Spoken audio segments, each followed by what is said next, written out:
तो आज की हेडलाइन सुनकर आप चौंक जाएंगी। महाराष्ट्र की राजनीति में वो धमाका जिसने उद्धव ठाकरे की नींद उड़ा दी। लेकिन सवाल यह है कि क्या ये उनका गेम ओवर है या फिर कोई बड़ा प्लान बाकी है।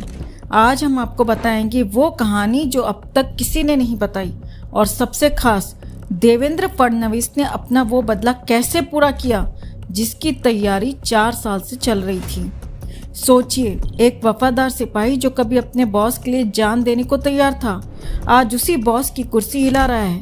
क्या आपको लगता है कि राजनीति में दोस्त और दुश्मन स्थायी होते हैं? गलत। यहाँ तो बस मौका और फायदा चलता है। और आज हम बात करेंगे उसी मौके की जिसे फडणवीस ने सोने की तरह इस्तेमाल किया। पर सबसे बड़ा सवाल, क्या उद्धव ठाकरे को पता है कि उनकी ही सेना का एक बड़ा हिस्सा अब फडणवीस के साथ खड़ा है? चलिए आपको थोड़ा पीछे ले चलते हैं। जुलाई 2022, जब शिवसेना में पहली दरार आई थी, एकनाथ शिंदे गुजरात के होटल में डटे हुए थे और उद्धव ठाकरे ने अपने सबसे भरोसेमंद आदमी को 40 विधायकों की रखवाली करने का जिम्मा सौंपा। लेकिन यहाँ ध्यान देने वाली बात, उसी भरोसेमंद ने पल भर में करवट बदली और ब्लैक स्कॉर्पियो में सवार 7 विधायकों को फडणवीस को सौंप दिया। ये थी चालबाजी का पहला एक्ट। और आज 2026 में वही आदमी एनडीए में शामिल होकर उद्धव का पूरा फाइनेंशियल नेटवर्क बेनकाब करने वाला है। सोचिए, जब आपके अपने ही विश्वास पात्र आपके खिलाफ हो जाएं तो क्या बचता है। और यहाँ आता है सबसे बड़ा ट्विस्ट, सिर्फ एक विधायक या नेता नहीं बल्कि पूरी फाइनेंशियल चेन टूटने वाली है।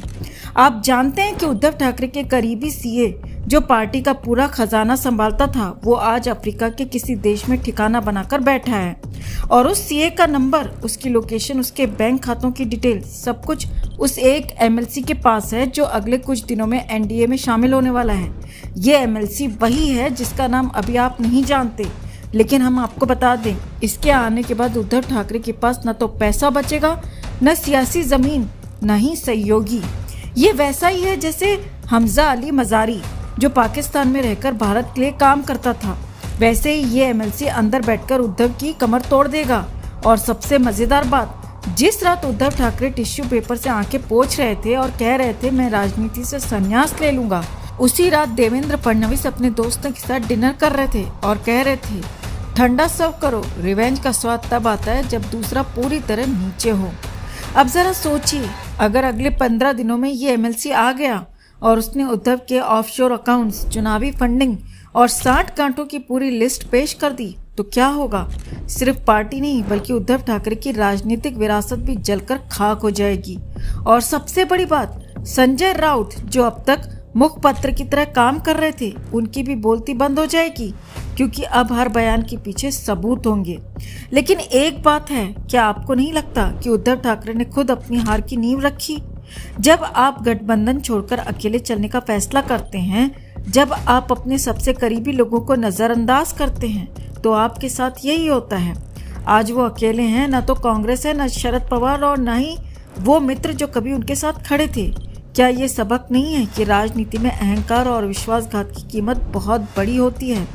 अब आप सोच रहे होंगे तो फिर आने वाले दिनों में क्या होगा? आने वाले 30 दिन बहुत अहम है। जब वो एमएलसी आएगा, जब सीए की लोकेशन सामने आएगी, जब ईडी की नई चार्जशीट आएगी, तब शायद हम देखें कि उद्धव ठाकरे का गेम ओवर सच में ओवर हो गया। लेकिन अभी कुछ और बचा है। क्या बीजेपी के अंदर ही कोई बड़ा खेल खेलने वाला है? क्या एकनाथ शिंदे इस पूरे ड्रामे में सिर्फ एक मोहरा है या कुछ और? तो दोस्तों, ये थी आज की पूरी बात। आपको क्या लगता है, क्या उद्धव ठाकरे वापसी कर सकते हैं या ये उनका अंतिम अध्याय है? कमेंट में ज़रूर बताइए और वीडियो को लाइक और शेयर कर अपना प्यार और सपोर्ट भी ज़रूर दिखाइए। तो दोस्तों, पिछले भाग में आपने देखा कि कैसे पंजाब के खेतों में पला बड़ा एक लड़का फिल्मों का दीवाना हो गया था।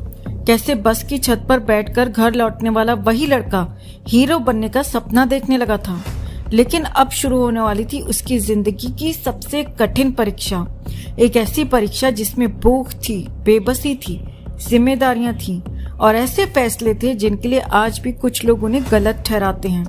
क्योंकि दोस्तों, जब धर्मेंद्र ने हीरो बनने का फैसला लिया, तब वो सिर्फ एक नौजवान नहीं थे, वो शादीशुदा थे, 2 बच्चों के पिता थे और उनके कंधों पर परिवार की जिम्मेदारियां थीं। फिर भी उन्होंने अपने दिल की आवाज सुनी।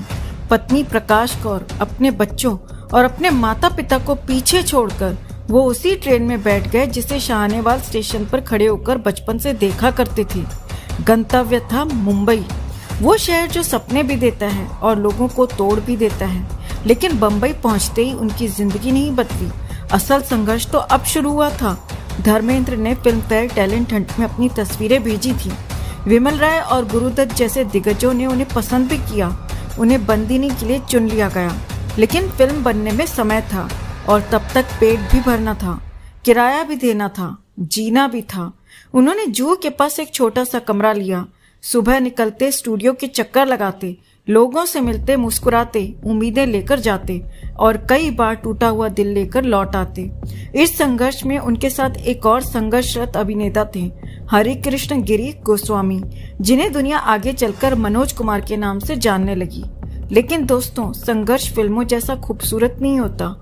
वो पेट में जलन पैदा करता है, आंखों से नींद छीन लेता है और कभी कभी इंसान की आत्मा तक को तोड़ देता है।